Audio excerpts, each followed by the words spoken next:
أشهد أن لا إله إلا الله وحده لا شريك له وأشهد أن محمدا عبده ورسوله أما بعد فأعوذ بالله من الشيطان الرجيم بسم الله الرحمن الرحيم الحمد لله رب العالمين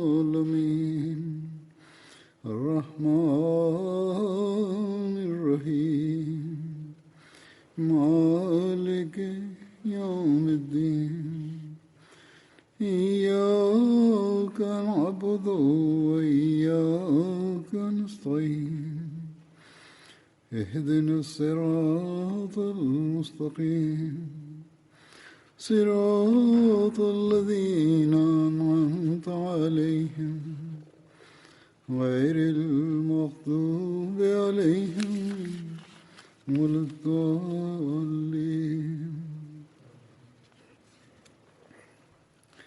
وعد الله الذين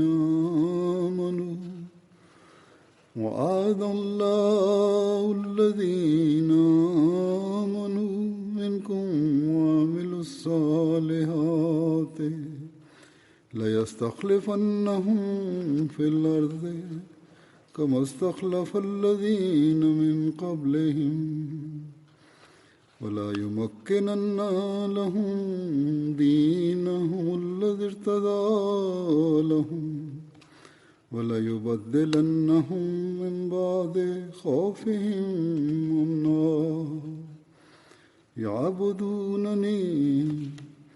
يعبدونني لا يشركون بي شيئا ومن كفر بعد ذلك فأولئك هم الفاسقون.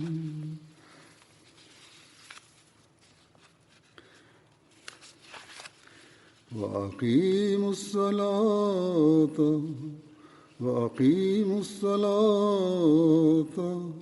وآتوا الزكاة وأطيعوا الرسول لعلكم ترحمون.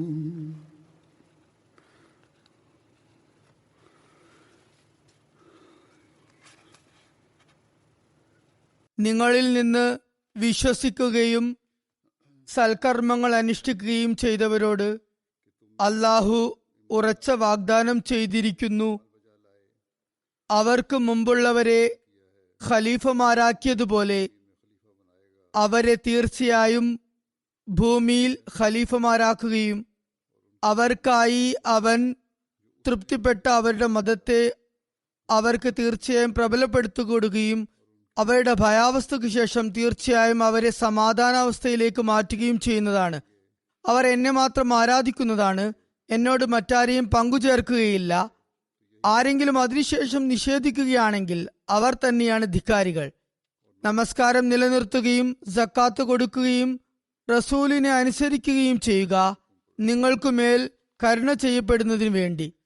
ഇന്നലെ മെയ് 27 ആയിരുന്നു ഖിലാഫത്ത് ദിനം എന്ന നിലയ്ക്കാണ് നാം ആ ദിവസം ഓർക്കുന്നത്. ഖിലാഫത്ത് ദിനത്തോടനുബന്ധിച്ച് അതുപോലെ അത് അവലംബപ്പെടുത്തി ജമാത്തുകളിൽ സമ്മേളനങ്ങൾ നടത്താറുണ്ട്. ജമാത്തിന്റെ ചരിത്രത്തെയും അതുപോലെ ഖിലാഫത്തുമായി ബന്ധപ്പെട്ട് നമുക്കുള്ള ഉത്തരവാദിത്തങ്ങളെക്കുറിച്ചും ബോധവൽക്കരണം നടത്താൻ വേണ്ടിയാണത്. ഖിലാഫത്തിൽ അനുസരണ പ്രതിജ്ഞ എടുത്ത ശേഷം അത് സംബന്ധിച്ച നമ്മുടെ കർത്തവ്യങ്ങൾ നാം നിറവേറ്റുന്നവരാകാനും അപ്രകാരം ദൈവാനുഗ്രഹങ്ങൾക്ക് നാം അനന്തരാവകാശികളാകാനും വേണ്ടിയാണത്.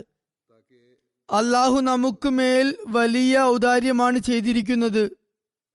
ഈ കാലഘട്ടത്തിൽ അള്ളാഹു അയച്ച ദൂതനെ വിശ്വസിക്കാൻ നമുക്കായി ഇസ്ലാമിന്റെ യഥാർത്ഥ അധ്യാപനങ്ങൾ നമുക്ക് പഠിപ്പിച്ചു തരാനായാണ് ആ മഹാത്മാവിനെ അള്ളാഹു നിയുക്തനാക്കിയിട്ടുള്ളത്. മാത്രവുമല്ല, നമുക്ക് ഖിലാഫത്തിന്റെ അനുസരണ പ്രതിജ്ഞയിലും അതായത് ബയ്യത്തിലും ഭാഗവാക്കാകാനായി. ഹജറത്ത് മസീഹ് ഇസ്ലാം നമുക്ക് തന്ന അധ്യാപനങ്ങളെ നാം സ്വായത്തമാക്കാനും അവ പ്രാവർത്തികമാക്കാനും വേണ്ടിയാണ് ഖിലാഫത്തിന് കീഴിൽ നാം അണിനിരന്നിട്ടുള്ളത്. മാത്രമല്ല ആ അധ്യാപനങ്ങൾ നാം ലോകത്തുടനീളം പ്രചരിപ്പിക്കാനും വേണ്ടിയാണത്. അതുകൊണ്ട് ഖിലാഫത്ത് അഹമ്മദിയയുമായുള്ള ബാന്ധവം എല്ലാ അഹമ്മദികൾക്കും മേൽ ഒരു ഭാരിച്ച ഉത്തരവാദിത്തമാണ് ഏൽപ്പിച്ചിരിക്കുന്നത്. പ്രസ്തുത ഉത്തരവാദിത്തങ്ങൾ ശരിയാവണ്ണം നിറവേറ്റിയാൽ മാത്രമേ അള്ളാഹു നമുക്കുമേൽ ചെയ്ത ഔദാര്യങ്ങളെ വിലമതിക്കുന്നവരായി നമുക്ക് മാറാൻ ആകുകയുള്ളൂ. ഞാൻ പാരായണം ചെയ്ത ഖുർആനിക വചനങ്ങളിൽ അള്ളാഹു നമുക്ക് പ്രബലത നൽകും എന്നും നമ്മുടെ ഭയാവസ്ഥയെ സമാധാനാവസ്ഥയിലേക്ക് പരിണമിപ്പിക്കുമെന്നും വാഗ്ദാനം ചെയ്തിട്ടുണ്ട്. എന്നാൽ ആ വാഗ്ദാനം ഒരു ഉപാധിയോടുകൂടിയുള്ളതാണ്. അതിനായി നാം ദൃഢവിശ്വാസികളായിരിക്കണം. നാം സൽക്കർമ്മികൾ ആയി മാറുകയും വേണം. ആരാധനകൾ മുറപ്രകാരം അനുഷ്ഠിക്കുന്നവരായും നാം മാറണം. അള്ളാഹുവുമായി ആരെയും നാം പങ്കുചേർക്കരുത്. ഒരു വിധത്തിലുമുള്ള ശിർക്കിന്റെ വശവും നമ്മിൽ ഉണ്ടാകരുത്. ഇക്കാര്യങ്ങളെല്ലാം നേടിയെടുക്കാനായി ദൈവാരാധനയും വിശിഷ്യ നമസ്കാരവും ഒഴിച്ചുകൂടാനാവാത്തതാണ്. അള്ളാഹു നമുക്ക് പറഞ്ഞു തന്ന രീതിയിൽ തന്നെ നമസ്കാരം നിർവഹിക്കുന്നവരായി നാം മാറേണ്ടതുണ്ട്. ദൈവമാർഗത്തിൽ നാം ചെലവഴിക്കുകയും വേണ്ടത് അനിവാര്യമാണ്. ആയതിനാൽ അള്ളാഹുവിന്റെ പാതയിൽ വ്യയം ചെയ്യുന്നവരാകുക. റസൂലിനെ അനുസരിക്കുക, അത് അത്യധികം സുപ്രധാനമാണ്.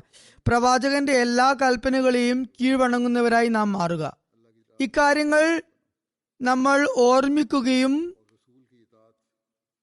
അതുപോലെ നമ്മുടെ ജീവിതങ്ങൾ അപ്രകാരം വാർത്തെടുക്കാൻ നാം ശ്രമിക്കുകയും അപ്രകാരം തന്നെ ദീനിനെ ദുനിയാവിനേക്കാൾ മുൻഗണിക്കും എന്ന നമ്മുടെ പ്രതിജ്ഞയെ അതിന്റെ യഥാർത്ഥ അന്തസാരത്തോടു കൂടി തന്നെ പ്രവൃത്തി പദത്തിൽ കൊണ്ടുവരാൻ നാം യത്നിക്കുകയും ചെയ്യുമ്പോൾ മാത്രമേ അള്ളാഹു നമ്മോട് വാഗ്ദാനം ചെയ്ത അനുഗ്രഹങ്ങളിൽ നിന്നും നമുക്ക് പങ്കുപറ്റാനാകുകയുള്ളൂ. നമുക്ക് ഖിലാഫത്തിന്റെ അനുഗ്രഹത്തിൽ നിന്നും യഥാർത്ഥമായ നിലയിൽ ഫലമെടുക്കുന്നവരാകാൻ അപ്പോൾ മാത്രമേ സാധിക്കുകയുള്ളൂ. ഈ ആയത്ത് വിശ്വാസികളെ സംബന്ധിച്ചിടത്തോളം ഒരു വലിയ സുവാർത്തയാണ് നൽകുന്നത്. എന്നാൽ അതോടൊപ്പം നമ്മെ ചിന്തിപ്പിക്കുന്ന മറ്റൊരു കാര്യം കൂടിയുണ്ട്. എന്തെന്നാൽ ഇവിടെ സൂചിപ്പിച്ചിട്ടുള്ള വ്യവസ്ഥകൾ നാം പൂർണ്ണമായും പാലിക്കുന്നില്ലെങ്കിൽ പിന്നെ ഈ അനുഗ്രഹത്തിൽ നിന്നും ശരിയായ നിലയിൽ നമുക്ക് ഗുണമെടുക്കാനും സാധിക്കുന്നതല്ല. നമസ്കാരം, സക്കാത്ത്, ദൈവത്തോടുള്ള കടമകൾ, അതുപോലെ ദൈവ സൃഷ്ടികളോടുള്ള കടമകൾ എന്നിവ നാം നിറവേറ്റുന്നില്ലെങ്കിൽ ഞാനിവിടെ സൂചിപ്പിച്ചതുപോലെ അള്ളാഹുവിന്റെ അനുഗ്രഹത്തെയും അവന്റെ കാരുണ്യത്തെയും നമുക്ക് സ്വാംശീകരിക്കാനാകുന്നതല്ല. അതുകൊണ്ട് സ്വന്തം ചരിത്രത്തെക്കുറിച്ച് ബോധവാന്മാരാകുകയും ഖിലാഫത്ത് ദിനം ആചരിക്കുകയും ചെയ്യുക മാത്രം മതിയായതല്ല. നമ്മൾ യഥാർത്ഥ ദേവദാസർ ആകാത്തിടത്തോളം, നമസ്കാരങ്ങളെ സംരക്ഷിച്ചു നിർത്തുന്നവർ ആയി തീരാത്തിടത്തോളം കാലം, അതുപോലെ ദൈവദാസരോടുള്ള കടമകളും ദൈവത്തോടുള്ള നമ്മുടെ ചുമതലകളും നിറവേറ്റാത്ത സമയത്തോളവും നമുക്ക് ഖിലാഫത്ത് ദിനം ആചരിക്കുന്നത് കൊണ്ട് യാതൊരു പ്രയോജനവും ഉണ്ടാകുകയില്ല. അതുകൊണ്ട് തന്നെ ഇക്കാര്യത്തിൽ നാം ആത്മപരിശോധന നടത്തേണ്ടതുണ്ട്. നമ്മുടെ ഈമാനിന്റെ അവസ്ഥ എന്താണെന്ന് നാം ആലോചിക്കണം. നമ്മുടെ ഉള്ളിൽ ദൈവത്തോടുള്ള ഭയവും അതുപോലെ ആർദ്രവികാരവുമുണ്ടോ? നമ്മൾ തഖ്വയുടെ അഥവാ ഭയഭക്തിയുടെ ഇടുങ്ങിയ പാതയിലൂടെ സഞ്ചരിക്കുന്നവരാണോ? നമ്മൾ അള്ളാഹുവിനെ സർവ്വതിനേക്കാളും അധികമായി സ്നേഹിക്കുന്നവർ തന്നെയാണോ? നമ്മൾ അള്ളാഹുവിനെയും അവന്റെ റസൂലിനെയും പൂർണ്ണമായും അനുസരിക്കുന്നവരാണോ? ഇതൊക്കെ ചിന്തിക്കുക. അതോടൊപ്പം തന്നെ നമ്മുടെ ദൃഷ്ടികൾ നമ്മുടെ കർമ്മങ്ങളിലേക്കും നാം തിരിക്കേണ്ടതുണ്ട്. നമ്മുടെ കർമ്മങ്ങൾ ഇസ്ലാമിന്റെ യഥാർത്ഥ അധ്യാപനങ്ങൾക്ക് തീർത്തും അനുസരിച്ചിട്ടുള്ളതാണോ എന്ന് പരിശോധിക്കുക. നമ്മുടെ കർമ്മങ്ങൾ പ്രകടനാത്മകം ഒന്നുമല്ലല്ലോ എന്ന് നാം ആലോചിക്കുക. നമ്മുടെ നമസ്കാരങ്ങൾ പ്രദർശനപരം ഒന്നുമല്ലല്ലോ, മറ്റുള്ളവർക്ക് കാണിക്കാൻ വേണ്ടിയുള്ളതല്ലോ എന്ന് ചിന്തിക്കുക. നമ്മുടെ ധനത്യാഗങ്ങളും നമ്മുടെ സക്കാത്ത് നൽകലും മറ്റുള്ളവരെ കാണിക്കാനുള്ളതല്ലോ എന്ന് ചിന്തിക്കുക. നമ്മുടെ വ്രതാനുഷ്ഠാനങ്ങൾ ബാഹ്യരൂപത്തിൽ മാത്രമുള്ളതാണോ അല്ലയോ എന്ന് ആലോചിക്കുക. നമ്മുടെ ഹജ്ജ് കർമ്മം ഹാജി എന്നറിയപ്പെടാൻ വേണ്ടി മാത്രമുള്ളതാണോ എന്ന് പരിശോധിക്കുക. അള്ളാഹുവിന്റെയും അവന്റെ റസൂലിന്റെയും പൂർണ്ണമായുള്ള അനുസരണം നാം കാഴ്ചവെക്കുകയും ഹൃദയശാന്തിയും മനസ്സമാധാനവും നമുക്ക് ലഭിക്കുകയും ചെയ്യുക നമ്മുടെ എല്ലാ കർമ്മങ്ങളും അള്ളാഹുവിന്റെ പ്രീതി കരസ്ഥമാക്കുന്നതിന് വേണ്ടി പ്രത്യേകപ്പെടുമ്പോൾ മാത്രമാണ്. അപ്പോൾ മാത്രമേ ഖിലാഫത്തിന്റെ തണലിനു കീഴിൽ അത്തരമൊരു മാതൃകാ സമൂഹം സ്ഥാപിതമാക്കുകയുള്ളൂ. നമ്മുടെ എല്ലാ കർമ്മങ്ങളും ദൈവത്തോടും അവന്റെ ദാസന്മാരോടുമുള്ള കടമകൾ നിറവേറ്റുന്നതായി അപ്പോൾ മാത്രമേ മാറുകയുള്ളൂ. ഇത് വെറും നാവിട്ടലയ്ക്കുന്ന കാര്യമാകരുത്, വെറും വാക്കുകളാകരുത്. തങ്ങളുടെ കർമ്മങ്ങൾ സുഹൃതപരമായി മാറ്റുന്ന സത്യവിശ്വാസികൾക്ക് മാത്രമേ ദൈവാനുഗ്രഹങ്ങൾ കരസ്ഥമാക്കുന്നതിനുള്ള തൗഫീഖ് ലഭിക്കുകയുള്ളൂ. ഈ വിഷയത്തിലുള്ള ദൈവവചനം നമ്മൾ എപ്പോഴും തന്നെ നമ്മുടെ മുന്നിൽ വയ്ക്കേണ്ടതാണ്. ഹദ്രത്ത് മസീഹ് അലൈഹി ഇസ്ലാം പറയുന്നു, അള്ളാഹു പരിശുദ്ധ ഖുറാനിൽ സത്യവിശ്വാസത്തോടൊപ്പം സൽക്കർമ്മങ്ങളും നിഷ്കർഷിച്ചിട്ടുണ്ട്. അമൽ സ്വാലിഹ് അഥവാ സൽക്കർമ്മം എന്ന് പറയുന്നത് ഒരു അണുവിട പോലും ദോഷം തീണ്ടാത്തതായിരിക്കണം. ഓർക്കുക, മനുഷ്യന്റെ കർമ്മങ്ങൾക്ക് പിറകെ എപ്പോഴും ഒരു കള്ളൻ കൂടുന്നതാണ്. ആ തസ്കരൻ ആരാണ്? അത് പ്രകടനാത്മകത എന്ന മോഷ്ടാവാണ്. അതായത് ഒരുവൻ മറ്റുള്ളവർ കാണാനായി ഒരു കർമ്മം ചെയ്യുന്നു, അങ്ങനെ അവൻ ഗർവിഷ്ഠനായി മാറുന്നു. ഒരു സൽക്കർമ്മം ചെയ്ത ശേഷം ഞാൻ വലിയ പുണ്യം ചെയ്തിരിക്കുന്നു എന്ന് അവൻ മേനി നടിക്കുന്നു. ശേഷം പലതരത്തിലുമുള്ള തിന്മകളും അവനിൽ നിന്ന് സംഭവിക്കുന്നു. ചിലപ്പോഴൊക്കെ തീർത്തും അവൻ അക്കാര്യത്തെക്കുറിച്ച് ബോധമില്ലാത്ത അവസ്ഥയിലായിരിക്കും. തിന്മയാണെന്ന് അവന് തോന്നുക പോലുമില്ല, എന്നാൽ അവ പാപങ്ങളായിരിക്കും. അക്കാരണത്താൽ അവന്റെ കർമ്മങ്ങൾ വൃഥാവിലാകുന്ന സൽക്കർമ്മം ആയിരിക്കും അവന്റെ കാഴ്ചപ്പാടുള്ള സൽക്കർമ്മം. എന്നാൽ അതിൽ അക്രമം, ഗർവ്, പ്രകടനാത്മകത, അഹങ്കാരം, അന്യരുടെ അവകാശധ്വംസനം എന്നിവയെക്കുറിച്ചുള്ള ചിന്ത പോലും ഉണ്ടാകാത്തതായിരിക്കണം യഥാർത്ഥ സൽക്കർമ്മം. സൽക്കർമ്മം ഇക്കാര്യങ്ങളിൽ നിന്നെല്ലാം പരിശുദ്ധമായി തീരണം. അല്ലാതെ ഇപ്പറഞ്ഞ കാര്യങ്ങൾ നാം ചെയ്യുന്നില്ല എന്നതുകൊണ്ട് മാത്രമായില്ല. പറയുന്നു, ഇക്കാര്യങ്ങളെക്കുറിച്ച് നിങ്ങളുടെ മനസ്സിൽ ചിന്ത പോലും ഉണ്ടാകരുത്. അപ്പോഴാണ് യഥാർത്ഥ സത്യവിശ്വാസിയാകാൻ സാധിക്കുക. സൽക്കർമ്മങ്ങൾ അനുഷ്ഠിക്കുന്നു എന്ന് പറയപ്പെടുകയും അപ്പോഴാണ്. പറയുന്നു, പരലോകത്ത് സൽക്കർമ്മങ്ങളാൽ മനുഷ്യൻ രക്ഷപ്പെടുന്നത് പോലെ ഇഹലോകത്തും സൽക്കർമ്മങ്ങൾ മുഖേനയാണ് ഒരുവൻ രക്ഷ നേടുന്നത്. പറയുന്നു, വീട്ടിലുള്ളവരിൽ ഒരു വ്യക്തിയെങ്കിലും സൽക്കർമ്മിയായിട്ടുണ്ടെങ്കിൽ, സുഹൃതവാനായിട്ടുണ്ടെങ്കിൽ ആ വീട്ടിലുള്ള എല്ലാവരും തന്നെ രക്ഷപ്പെടുന്നതാണ്. പറയുന്നു, നിങ്ങളിൽ സൽക്കർമ്മങ്ങൾ നിലനിൽക്കാത്തിടത്തോളം കാലം നിങ്ങൾക്ക് വെറും വിശ്വാസം ഒരിക്കലും ഗുണം ചെയ്യുന്നതല്ല. ആയതിനാൽ ഈമാനോടൊപ്പം സാലിഹായ അമലുകളും വളരെ അവിഭാജ്യമായ നിബന്ധനയാണ്. പറയുന്നു, സൽക്കർമ്മം എന്നത് നാം സ്വയം തന്നെ നിർദ്ദേശിക്കുകയും നിർവചിക്കുകയും ചെയ്യുന്ന പോലെ ആയിരിക്കില്ല. അതായത് ഇന്ന കാര്യം സൽക്കർമ്മമാണെന്ന് നമ്മൾ സ്വയം പറഞ്ഞതുകൊണ്ടായില്ല. സ്വാലിഹായ കർമ്മങ്ങൾ എന്ന് പറയുന്നത് യഥാർത്ഥത്തിൽ യാതൊരു വിധത്തിലുമുള്ള ഫസാദ് അഥവാ ദോഷങ്ങളും ഇല്ലാത്തതായി തീരണം. കാരണം സ്വാലിഹ് എന്നത് ഫസാദിന്റെ വിപരീത പദമാണ്. ഏതുപോലെ ഭക്ഷണം തയ്യിബ് അഥവാ അനുയോജ്യവും പരിശുദ്ധവുമാകുന്നത് അത് പാകത്തിന് വെന്തതും അതുപോലെ ചീഞ്ഞു പോകാത്തതും തരംതാണ ഇനം അല്ലാത്തതും ആകുമ്പോഴാണ്. അതുപോലെ അത് പെട്ടെന്ന് ദഹിച്ച് ശരീരത്തിന്റെ ഭാഗമായി സ്വാംശീകരിക്കപ്പെടാൻ ഉതകുമ്പോൾ മാത്രമാണ് തയ്യിബാകുന്നത്. തയ്യിബായ ഭക്ഷണം എന്നത് യാതൊരു ന്യൂനതയും ഇല്ലാത്തതാണ്. അതേപ്രകാരം തന്നെ സ്വാലിഹായ കർമ്മത്തിലും യാതൊരു ദൂഷ്യവും കുറവും ഉണ്ടാകാൻ പാടില്ല. അത് ദൈവകൽപ്പന അനുസരണമായിരിക്കണം. അള്ളാഹു കൽപ്പിച്ചതിന് അനുസൃതമായിരിക്കണം അത്. അതുപോലെ റസൂലുള്ളാഹി സ്വല്ലല്ലാഹു അലൈഹി വസല്ലമയുടെ സുന്നത്തിന് അഥവാ തിരുചര്യക്കും അത് അനുഗുണമായിരിക്കണം. തിരുനബി സല്ലല്ലാഹു അലൈഹി വസല്ലം പ്രവർത്തിക്കുകയും ചെയ്തു കാണിക്കുകയും പറയുകയും ചെയ്തത് പ്രകാരമായിരിക്കണം അത്.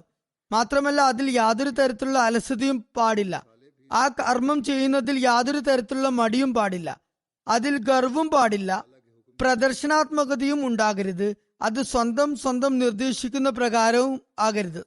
സ്വയം തോന്നിയ പോലെയും ആകരുത്. അത്തരത്തിലുള്ള കർമ്മത്തെയാണ് സൽക്കർമ്മം എന്ന് പറയുന്നത്.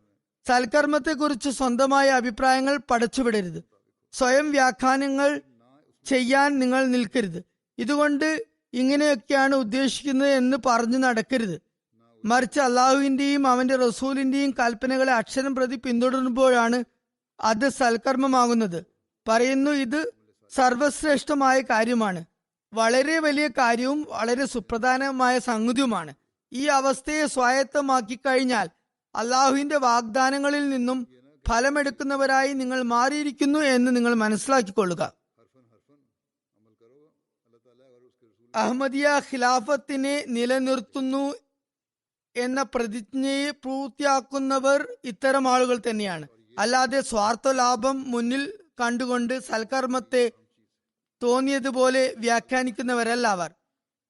അതുപോലെ ഖിലാഫത്തിന്റെ മാറൂഫായ തീരുമാനങ്ങൾ എന്നതിനെ അവർ സ്വയം വിശദീകരിക്കുന്നവരുമല്ല. അവരുടെ അഹംഭാവം അവരെ കീഴ്പ്പെടുത്തുകയുമില്ല. ഇത്തരം ആളുകൾ ഖിലാഫത്തുമായി ഒട്ടി നിൽക്കുന്നവരാണ്. ഞങ്ങൾ എന്ന് വാദിക്കുന്നത് കൊണ്ട് അവർക്ക് യാതൊരു പ്രയോജനവും ഉണ്ടാകുകയില്ല. ആത്മാർത്ഥതയോടെ ഖിലാഫത്തിനെ അനുസരിക്കുന്നവരും അതിന് കീഴ്വഴക്കം കാണിക്കുന്നവരുമാണ് യഥാർത്ഥ നിലയിൽ ഖിലാഫത്തുമായി കൂറുപുലർത്തുന്നവർ.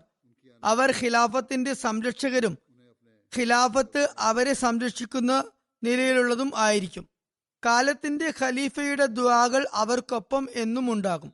അവരുടെ പ്രയാസങ്ങൾ കാരണം കാലത്തിന്റെ ഖലീഫയ്ക്ക് അവർക്ക് വേണ്ടി ദുആ ചെയ്യാനുള്ള ഒരു ശ്രദ്ധയും ഉണ്ടായിത്തീരുന്നതാണ്. സൽക്കർമ്മങ്ങൾ അനുഷ്ഠിക്കുന്നവരുടെ കാര്യത്തിൽ മാത്രമാണ് അവരുടെ ഖിലാഫത്തുമായുള്ള ബന്ധവും ഖിലാഫത്തിന്റെ അവരുമായുള്ള ബന്ധവും അള്ളാഹുവിന്റെ പ്രീതി കാംക്ഷിച്ചു കൊണ്ടുള്ളതാണ് എന്ന് പറയാൻ സാധിക്കുക.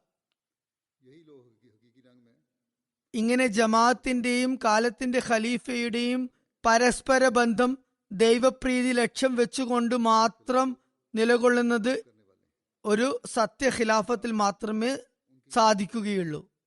ഇത്തരമൊരു ഖിലാഫത്ത് മാത്രമാണ് ദീനിന്റെ പ്രബലതയ്ക്കും സമാധാന പുനഃസ്ഥാപനത്തിനും വഴിവെക്കുന്നത്. ഇത്തരത്തിലുള്ള ജമാഅത്ത് അംഗങ്ങളുടെയും കാലത്തിന്റെ ഖലീഫയുടെയും പരസ്പര ബന്ധമാണ് ഇരുകൂട്ടർക്കും ദൈവാനുഗ്രഹങ്ങൾ കരസ്ഥമാക്കാനുള്ള കാരണമായി മാറുന്നത്. ഇതര മുസ്ലിങ്ങളും ഖിലാഫത്ത് സ്ഥാപിക്കാൻ ആഗ്രഹിക്കുന്നു.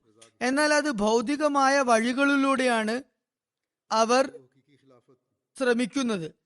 ഭൗതികമായ പദ്ധതികൾ മുഖേനയാണ് അവരതിനായി ശ്രമിക്കുന്നത്. എന്നാൽ ഈ ഭൗതികമായ ഉപാധികളും പദ്ധതികളും കൊണ്ട് അവർക്ക് യാതൊരു പ്രയോജനവും സിദ്ധിക്കുന്നതല്ല. അപ്രകാരം ഖിലാഫത്ത് സ്ഥാപിക്കാനും ഒരിക്കലും ആകുകയില്ല. എത്ര വേണമെങ്കിലും അവർ കിണഞ്ഞു ശ്രമിച്ചു കൊള്ളട്ടെ, അള്ളാഹു തീരുമാനിച്ച പോലെ തന്നെ ഇനി ഖിലാഫത്ത് തുടർന്നു പോകുന്നതായിരിക്കും. ആയതിനാൽ ഇക്കാര്യത്തിൽ നമ്മുടെ ഉള്ളിൽ ഒരു നന്ദി മനോഭാവം ഉടലെടുക്കേണ്ടതുണ്ട്. നമ്മൾ ദൈവസമക്ഷം കുനിയേണ്ടതുണ്ട്. അവൻ നമുക്ക് ഖിലാഫത്താകുന്ന അനുഗ്രഹം നൽകിയിരിക്കുന്നു. അതോടൊപ്പം നമ്മൾ സദാനേരവും ഹൃദയത്തിൽ ദൈവഭയം കുടിയിരുത്തുകയും അതുപോലെ സ്വന്തം കർമ്മങ്ങളെ എപ്പോഴും വീക്ഷിക്കുന്നവരായി നാം മാറുകയും വേണം. നമ്മുടെ കർമ്മങ്ങൾ അള്ളാഹുവിന്റെയും അവന്റെ റസൂലിന്റെയും കൽപ്പനകൾക്ക് അനുസരിച്ചുള്ളതാണോ എന്ന് പരിശോധിക്കണം. നമ്മുടെ അള്ളാഹുവിനോടുള്ള കടമകളുടെയും ദൈവദാസരോടുള്ള കടമകളുടെയും നിലവാരം അള്ളാഹു നമുക്കായി നിശ്ചയിച്ച തോതിലുള്ളതാണോ, അളവിലുള്ളതാണോ, നിലവാരത്തിലുള്ളതാണോ എന്ന് നാം വിലയിരുത്തണം. അതുകൊണ്ട് എല്ലാ അഹമ്മദികളുടെയും ഓരോ നിമിഷവും അള്ളാഹുവിനോടുള്ള കൃതജ്ഞതയിൽ ചെലവഴിക്കപ്പെടണം. അവൻ നമ്മെ ഖിലാഫത്ത് എന്ന അനുഗ്രഹം നൽകി അരുളിയിരിക്കുകയാണ്. അതോടൊപ്പം തന്നെ നാം നമ്മുടെ കർമ്മങ്ങളെയും പരിശോധിക്കേണ്ടതുണ്ട്. നമ്മൾ ദൈവകൽപ്പനകൾ പാലിക്കുന്നുണ്ടോ? ഈ ചിന്തയോടെ നമ്മൾ ജീവിതം പുലർത്തുകയും അതനുസരിച്ച് നമ്മുടെ പ്രവർത്തനങ്ങളെയും നാം വാർത്തെടുക്കുകയും ചെയ്യുമ്പോൾ അതുപോലെ ഖിലാഫത്ത് നിലനിൽക്കാനായി നാം ദുആ ചെയ്യുന്നവരായി മാറുകയും ചെയ്യുമ്പോൾ നമ്മൾ അള്ളാഹുവിന്റെ അനുഗ്രഹങ്ങൾക്ക് അവകാശികളായി തന്നെ തുടരുന്നതാണ്. ഇതുതന്നെയാണ് ഹസ്രത്ത് മസീഹ് മൗഊദ് അലൈഹി ഇസ്ലാം നമുക്ക് പറഞ്ഞു തന്നിട്ടുള്ളത്. അള്ളാഹു അദ്ദേഹത്തെ ഇപ്രകാരം സമാശ്വസിപ്പിച്ചിട്ടുമുണ്ട്. അതായത് ഖിലാഫത്തിന്റെ വ്യവസ്ഥിതി തുടർന്നു പോകുന്നതാണ്. അതുപോലെ അള്ളാഹു അദ്ദേഹത്തിന് നൽകിയ സുവാർത്തകളും നിശ്ചയമായും പുലരുന്നത് തന്നെയാണ്. അതിനായി നമ്മൾ ഈ നിബന്ധനകൾ പൂർത്തീകരിക്കേണ്ടതായുണ്ട്. അൽ വസിയത്ത് എന്ന ലഘുലേഖയിൽ ഖിലാഫത്ത് വ്യവസ്ഥയെക്കുറിച്ച് വളരെ വിശദമായി തന്നെ ഹസ്രത്ത് മസീഹ് ഇസ്ലാം പറഞ്ഞിട്ടുണ്ട്. അദ്ദേഹം ഇപ്രകാരം പറയുന്നു: ഇത് അള്ളാഹുവിന്റെ സനാതന നിയമമാകുന്നു. അവൻ മനുഷ്യനെ ഈ ഭൂമിയിൽ സൃഷ്ടിച്ചത് മുതൽക്കേ പ്രവാചകന്മാരെയും ദൂതന്മാരെയും സഹായിക്കുന്നതിനും അവർക്ക് വിജയം നൽകുന്നതിനും വേണ്ടി ഈ നിയമം സദാ പ്രകടമാക്കിക്കൊണ്ടിരിക്കുന്നു. അള്ളാഹു പറയുന്നു: കതബല്ലാഹു ലാഗ്ലിബന്ന അന വറുസുലി. തന്റെ പ്രവാചകന്മാർ വിജയം പ്രാപിക്കുക തന്നെ ചെയ്യുമെന്ന് അള്ളാഹു രേഖപ്പെടുത്തിയിരിക്കുന്നു. വിജയം കൊണ്ടുള്ള വിവക്ഷ ഇതാണ്: പ്രവാചകന്മാരുടെയും ദൂതന്മാരുടെയും ഉദ്ദേശം അള്ളാഹുവിന്റെ ന്യായപൂർത്തി ഭൂമിയിൽ പൂർത്തിയാവുകയും ആർക്കും അതിനെ എതിരിടാൻ കഴിയാതിരിക്കുകയും ചെയ്യുക എന്നതാണ്. അതേപോലെ അള്ളാഹു അവരുടെ സത്യം ലോകത്ത് ശക്തമായ ദൃഷ്ടാന്തങ്ങൾ മുഖേന വെളിപ്പെടുത്തുന്നു. അവർ ലോകത്ത് പ്രചരിപ്പിക്കുവാൻ ആഗ്രഹിക്കുന്ന സന്മാർഗത്തിന്റെ ബീജാവാപം അവരുടെ കരങ്ങളാൽ തന്നെ അവൻ ചെയ്യിക്കുന്നു. എന്നാൽ ഇതിന്റെ പൂർത്തീകരണം അവരുടെ കരങ്ങളാൽ നിർവഹിക്കപ്പെടുന്നില്ല. മറിച്ച് ബാഹ്യമായി പരാജയ ഭീതി നിലനിൽക്കവേ അവൻ അവർക്ക്, അതായത് പ്രവാചകന്മാർക്ക് മരണം നൽകുന്നു. ഇതിലൂടെ എതിരാളികൾക്ക് പരിഹാസവും കുത്തുവാക്കുകളും നിന്ദാവചനങ്ങളും ചൊരിയാൻ അവൻ അവസരം നൽകുന്നു. അങ്ങനെ അവർ പരിഹസിക്കുന്നത് പാരമ്യതയിൽ എത്തുന്നതിന് ശേഷം അവൻ തന്റെ ശക്തിയുടെ മറ്റൊരു കരം പ്രത്യക്ഷപ്പെടുത്തുന്നു. അങ്ങനെ ഏറെക്കുറെ അപൂർണതയിൽ കിടന്നിരുന്ന പ്രസ്തുത ഉദ്ദേശങ്ങൾ പരിപൂർണത പ്രാപിക്കുന്നതിന് വേണ്ട സാമഗ്രികൾ അവൻ സൃഷ്ടിക്കുന്നു. നമുക്ക് കാണാൻ സാധിക്കുന്നത് ഹസ്രത്ത് മസീഹ് മൗഊദ് അലൈഹി ഇസ്ലാമിന്റെ ദേഹവിയോഗം മുഴുവൻ അഹമ്മദികളെയും പിടിച്ചുലച്ച സമയത്ത് എതിരാളികൾ വളരെയധികം സന്തോഷം കൊണ്ടാടി അത് ആഘോഷിച്ചു.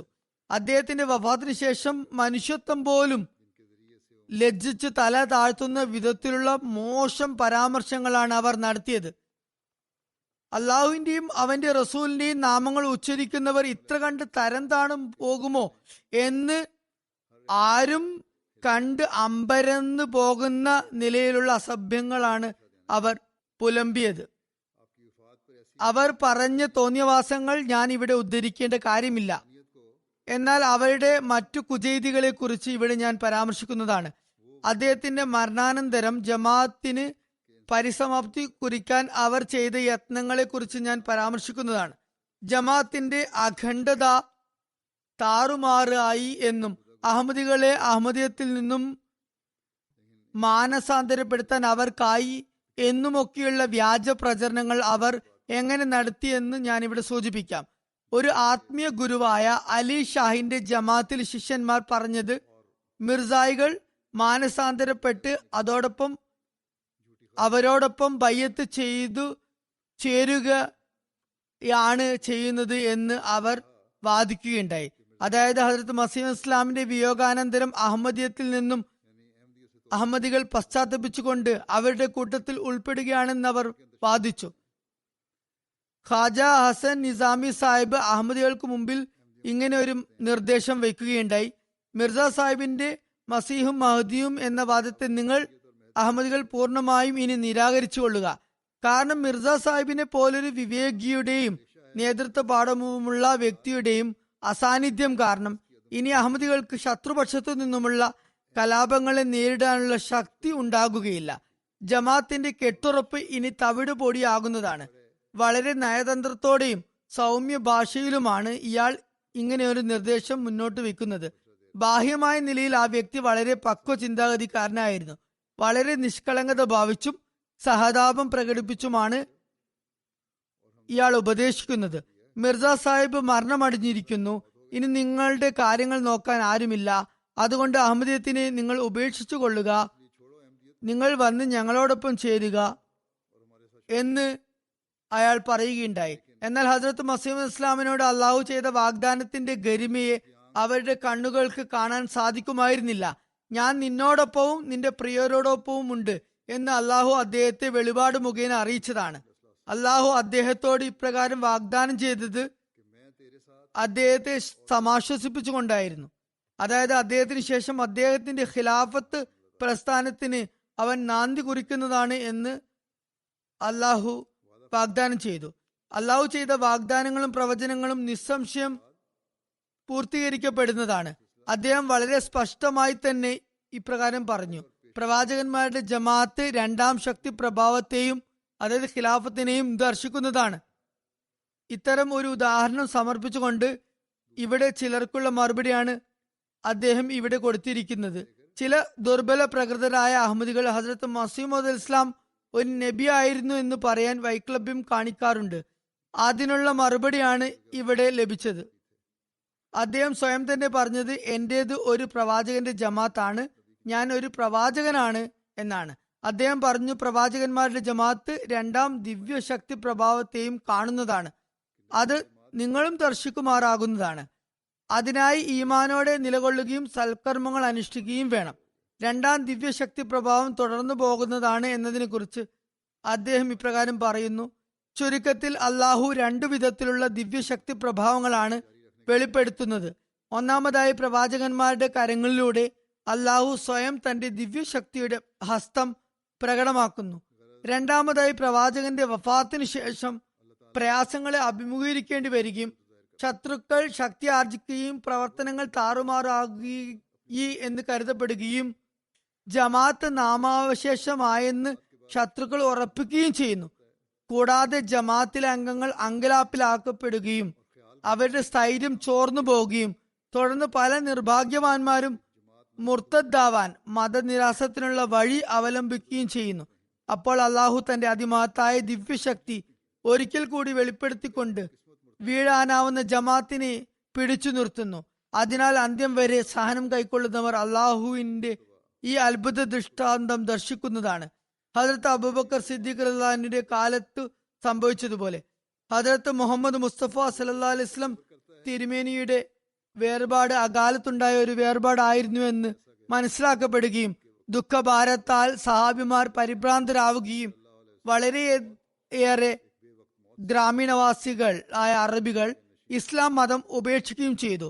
അപ്പോൾ അള്ളാഹു ഹദ്രത്ത് അബൂബക്കർ സിദ്ദീഖ് റളിയല്ലാഹുവിനെ എഴുന്നേൽപ്പിച്ചുകൊണ്ട് വീണ്ടും തന്റെ ദിവ്യശക്തിയുടെ മാതൃക കാണിക്കുകയും ഇസ്ലാമിനെ നാമാവശേഷമാക്കപ്പെടുന്നതിൽ നിന്നും താങ്ങി നിർത്തുകയും ചെയ്തു. വലയുമക്കിനന്നലഹും ദീനഹുമുല്ലസിർത്തലാലഹും വലയുബദ്ദിലന്നഹും മിൻ ബഅദി ഖൗഫിഹിം അംന എന്ന ഖുർആൻ വചനത്തിൽ പറഞ്ഞ പ്രകാരം ഭയത്തിനു ശേഷം നാം അവരുടെ കാൽപാദങ്ങളെ സുദൃഢമാക്കുന്നതാണ് എന്ന വാഗ്ദാനം അള്ളാഹു പൂർത്തിയാക്കി കാണിച്ചു. അദ്ദേഹം തുടർന്ന് പറയുന്നു: അതുകൊണ്ട് അല്ലയോ പ്രിയപ്പെട്ടവരെ, എതിരാളികളുടെ നിരർത്ഥകങ്ങളായ രണ്ട് ആഹ്ലാദങ്ങളെ തകർക്കുന്നതിനു വേണ്ടി തന്റെ സനാതന നടപടി അനുസരിച്ച് ഇപ്രകാരം അള്ളാഹു രണ്ടുവിധം ശക്തികൾ പ്രകടമാക്കുന്നു. ആയതിനാൽ അള്ളാഹു തന്റെ സനാതനമായ നടപടിക്രമം ഉപേക്ഷിച്ചു കളയുമെന്നത് സംഭവ്യമല്ല. അതിനാൽ ഞാൻ നിങ്ങളോട് വിവരിച്ച ഈ കാര്യങ്ങൾ കാരണം നിങ്ങൾ കുണ്ഠിതരും മനക്ലേശമുള്ളവരുമാകരുത്. എന്തെന്നാൽ നിങ്ങൾക്ക് രണ്ടാമത്തെ ദിവ്യശക്തി പ്രഭാവം ദർശിക്കേണ്ടത് അത്യാവശ്യമാകുന്നു. അതിന്റെ ആഗമനം നിങ്ങൾക്ക് ഗുണകരമാണ്. എന്തുകൊണ്ടെന്നാൽ അത് ശാശ്വതവും അതിന്റെ ശൃംഖല അന്ത്യനാൾ വരെ മുറിഞ്ഞു പോകാത്തതുമാണ്. ഞാൻ പോകാത്തിടത്തോളം രണ്ടാമത്തെ ദിവ്യശക്തി വരാൻ സാധ്യമല്ല. ഞാൻ പോയാൽ അള്ളാഹു നിങ്ങൾക്ക് വേണ്ടി രണ്ടാം ദിവ്യശക്തിയെ അയക്കും. ബറാഹിനെ അഹമ്മദിയയിലെ വാഗ്ദാനം അനുസരിച്ച് അത് എപ്പോഴും നിങ്ങളോടൊപ്പം ഉണ്ടായിരിക്കും. ആ വാഗ്ദാനം എന്നെ കുറിച്ചുള്ളതല്ല, മറിച്ച് അത് നിങ്ങളെ പറ്റിയുള്ളതാകുന്നു. അള്ളാഹു പറയുന്നു: നിന്നെ പിൻപറ്റുന്ന ഈ ജമാഅത്തിന് അന്യരുടെ മേൽ അന്ത്യദിനം വരെ ഞാൻ വിജയം നൽകുന്നതാണ്. അതിനാൽ എന്റെ വേർപാടിന്റെ ദിനം നിങ്ങളിൽ പ്രകടമാകേണ്ടതും അനന്തരം ശാശ്വത വാഗ്ദാനത്തിന്റെ ദിനം വെളിപ്പെടേണ്ടതും നിർബന്ധമാകുന്നു. നമ്മുടെ ദൈവം സത്യവാനും വിശ്വസ്തനും വാഗ്ദാനം പാലിക്കുന്നവനുമാണ്. അവൻ വാഗ്ദാനം ചെയ്തതെല്ലാം നിങ്ങൾക്ക് കാണിച്ചു തരുന്നതാണ്. ഈ ദിവസം ലോകാവസാനത്തിന്റെ ദിനമായാലും വലിയ ആപത്തുകൾ ഇറങ്ങേണ്ട സമയമായാലും അവൻ വിവരമറിയിച്ച കാര്യങ്ങളെല്ലാം തന്നെ പൂർത്തിയാക്കുന്നതുവരെ ഈ ലോകം നിലനിൽക്കുക തന്നെ ചെയ്യും. ഞാൻ അള്ളാഹുവിന്റെ ഭാഗത്ത് നിന്ന് ഒരു ദിവ്യശക്തിയുടെ രൂപത്തിലാണ് വന്നിട്ടുള്ളത്. ഞാൻ ഒരു ദൈവിക സമ്പൂർണ്ണ ശക്തി പ്രഭാവമാകുന്നു. എനിക്ക് ശേഷം ചില വ്യക്തികൾ ഉണ്ടാവും.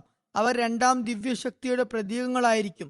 അതിനാൽ നിങ്ങൾ എല്ലാവരും ഒത്തുചേർന്ന് അള്ളാഹുവിന്റെ രണ്ടാം ദിവ്യശക്തിയെ പ്രതീക്ഷിച്ചുകൊണ്ട് പ്രാർത്ഥനയിൽ നിരതരാവുക. അങ്ങനെ നമ്മൾ ഹസരത്ത് മസീഹ് ഇസ്ലാമിന്റെ പ്രവചനം അനുസരിച്ച്, അള്ളാഹു അദ്ദേഹത്തോട് നൽകിയ വാഗ്ദാനം അനുസരിച്ച് കഴിഞ്ഞ 113 വർഷങ്ങളായി അള്ളാഹുവിന്റെ എല്ലാ അനുഗ്രഹങ്ങളും അക്ഷരം പ്രതി സാക്ഷാത്കരിക്കപ്പെട്ടതായി കാണുകയാണ്. ഹസ്രത്ത് മസീഹ് ഇസ്ലാം നിര്യാതനായപ്പോൾ ഈ ജമാഅത്തിന്റെ തല ഖണ്ഡിക്കപ്പെട്ടിരിക്കുന്നു, ഇനി ഇവരുടെ പക്കൽ ഒന്നും തന്നെയില്ല എന്ന് എതിരാളികൾ പറയുകയുണ്ടായി. എതിരാളികളുടെ ചില പ്രസ്താവനകൾ ഞാൻ ഇവിടെ മുമ്പ് വിവരിച്ചിരുന്നു. ഇനി നിങ്ങൾ ജമാഅത്ത് ഉപേക്ഷിച്ചു കൊള്ളുക, ഇനി ജമാഅത്തിനെ ആർക്കും മുന്നോട്ട് കൊണ്ടുപോകാനാകില്ല എന്നൊക്കെ അവർ പ്രസ്താവനകൾ നടത്തിയിരുന്നു. ഹജറത്ത് ഖലീഫത്തുൽ മസീഹ് ഒന്നാമനെ കുറിച്ച് കർസൻ ഗസറ്റ് എന്ന പത്രം ഇപ്രകാരം എഴുതുകയുണ്ടായി: ഇനി മിർസായികൾക്ക് എന്താണ് ബാക്കിയുള്ളത്? അവരുടെ ശിരസ് ഖണ്ഡിക്കപ്പെട്ടിരിക്കുന്നു. ഇപ്പോൾ അവർക്ക് ഒരു ഇമാം ഉണ്ടായിരിക്കുന്നു. ഹജറത്ത് ഖലീഫത്തുൽ മസീഹ് ഒന്നാമൻ ഖലീഫയായി തെരഞ്ഞെടുക്കപ്പെട്ട ശേഷമാണ് ഇങ്ങനെ പ്രസ്താവന ഇറക്കിയത്.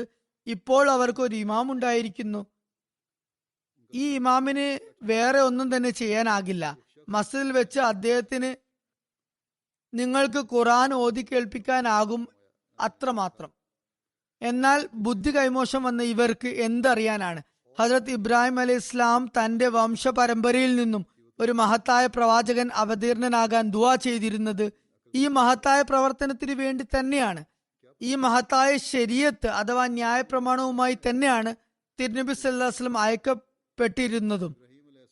ഈ സമ്പൂർണവും സമഗ്രവുമായ ഗ്രന്ഥം പഠിക്കുകയും പഠിപ്പിക്കുകയും ചെയ്യുന്നവരാണ് ഈ ലോകത്തും പരലോകത്തും വിജയശ്രീ ലാളിതരാകുന്നതും.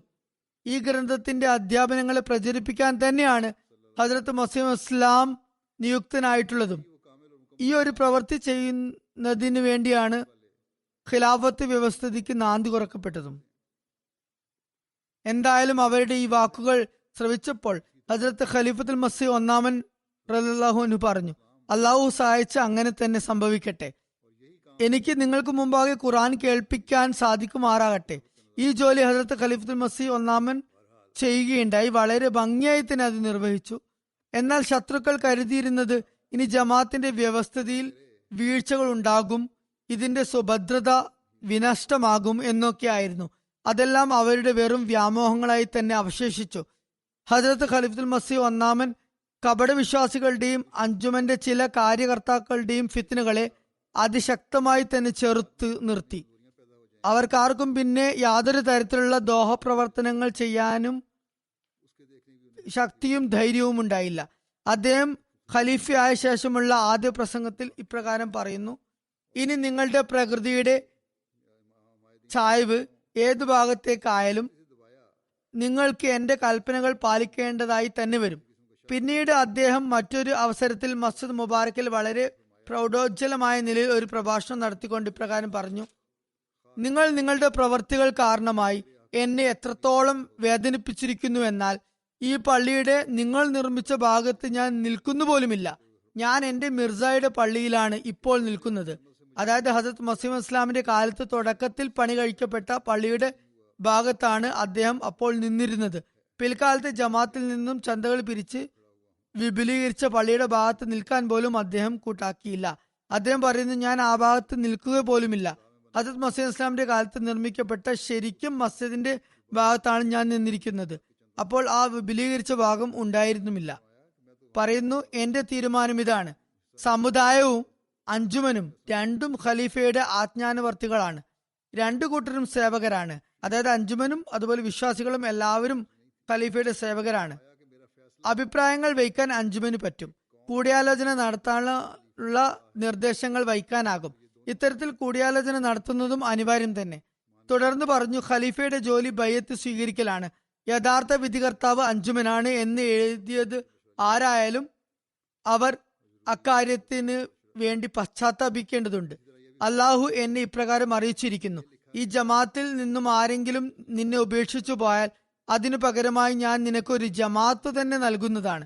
തുടർന്ന് പറഞ്ഞു, ഖലീഫയുടെ ജോലി വെറും നമസ്കരിപ്പിക്കലാണെന്നും നിക്കാഹ് ഖുതുബ നടത്തലാണെന്നും ബയത്ത് സ്വീകരിക്കലാണെന്നും ഒക്കെ പറയുന്നു.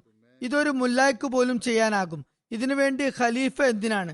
പറയുന്നു, അതിന് ഖലീഫയുടെ ആവശ്യമില്ല. മാത്രമല്ല, അങ്ങനെ ചെയ്യുന്ന ബയത്തിന് ഞാൻ പുല്ലുവില പോലും കൽപ്പിക്കുന്നില്ല. അങ്ങനെ ബയത്ത് സ്വീകരിക്കേണ്ട ആവശ്യവും എനിക്കില്ല. ബയത്ത് എന്നത് സമ്പൂർണമായ അനുസരണത്തിന്റെ പേരാണ്.